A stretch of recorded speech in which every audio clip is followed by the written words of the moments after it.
manuscrito 512 está cercado de mistérios que vêm desde a época dos bandeirantes, que eram os exploradores das regiões remotas e desconhecidas do Brasil.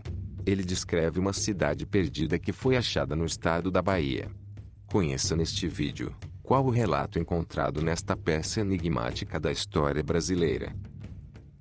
Esse manuscrito é considerado o único mapa conhecido de uma cidade perdida no centro do Brasil, e sua existência vem motivando inúmeras pesquisas ao longo dos anos. Entre os pesquisadores de renome estavam Richard Burton, que publicou a obra Highlands of Brazil em 1869, e o coronel explorador inglês Percy Fawcett, que desapareceu durante uma de suas expedições ao interior do Brasil, em 1950, desencadeando uma febre de expedições para localizá-lo. O documento 512 consiste em um dos arquivos manuscritos da época do Brasil colonial, que está guardado no acervo da Biblioteca Nacional do Rio de Janeiro. Tal documento tem caráter expedicionário e consiste em um relato feito por bandeirantes. Esse manuscrito foi encontrado por acaso, esquecido no acervo da Biblioteca Nacional naquela época. O manuscrito, muito antigo e já deteriorado pelo tempo, foi descoberto por Manuel Ferreira Lagos e posteriormente entregue ao Instituto Histórico e Geográfico Brasileiro. Foi nas mãos de um dos fundadores do Instituto que a escritura teve seu real valor reconhecido e divulgado.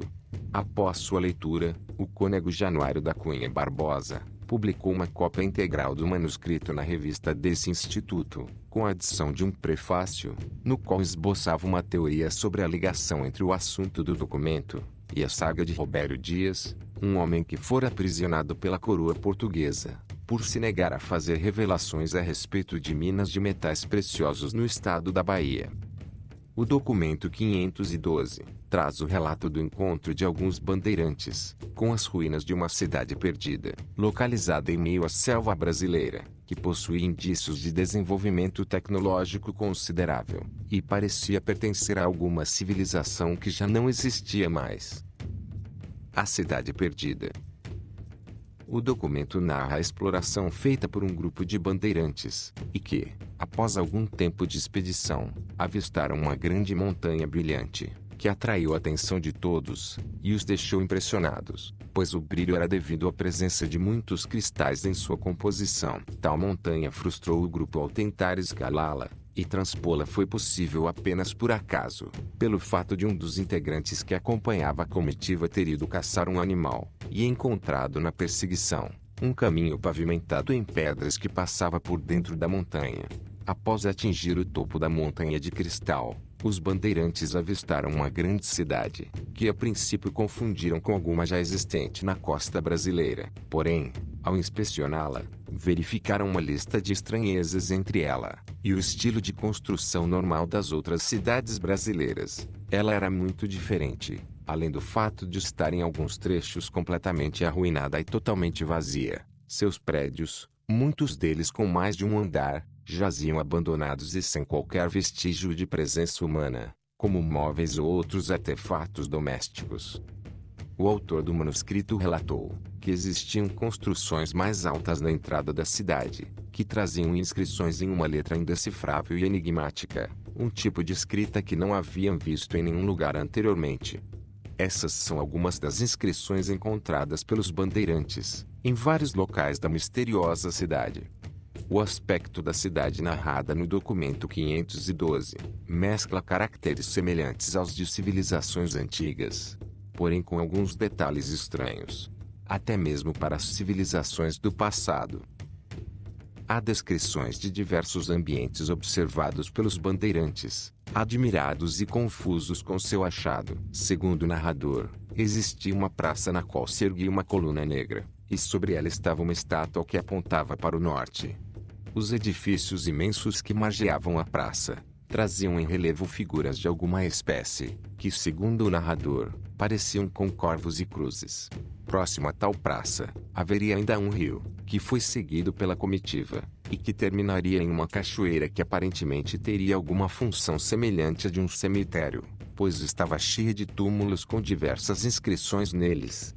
Foi neste local que os homens encontraram um estranho objeto que segue descrito a seguir. O objeto consistia em uma moeda de ouro, que trazia emblemas enigmáticos em suas faces. Em uma delas havia o desenho de um homem ajoelhado, e na outra, estavam as imagens combinadas de uma coroa, um arco e uma flecha. Eram símbolos de uma civilização desconhecida para aqueles exploradores. Ao saírem da cidade, quando a expedição seguiu adiante, encontrou o rio Paraguaçu, e logo depois, o rio Una, o que pode dar uma noção da região onde tal cidade poderia estar escondida. O manuscrito foi confeccionado em forma de carta, e enviado às autoridades no Rio de Janeiro. A identidade dos bandeirantes aparentemente foi perdida, restando apenas o manuscrito enviado. De acordo com pesquisadores, as inscrições encontradas naquela cidade são em grego ptolomaico, uma forma de egípcio demótico, havendo trechos em alfabeto de escorpião, muito usados pelos povos caldeus, nas suas escritas relacionadas a tesouros escondidos. Em uma análise dos relatos da época, há uma probabilidade de que o autor do documento seja o mestre de campo, João da Silva Guimarães, mas o nome de Antônio Lourenço da Costa também poderia ser considerado. A existência do documento 512, assim como as histórias sobre a cidade perdida, influenciaram na criação de artigos, filmes e romances, tais como As Minas de Prata, de 1865, de José de Alencar, As Minas do Rei Salomão, de 1885, e O Mundo Perdido, de Arthur Conan Doyle, de 1912. Até hoje, essa misteriosa cidade não foi encontrada, mas continua atraindo muitos aventureiros ao sertão da Bahia, na esperança de desvendar seus mistérios.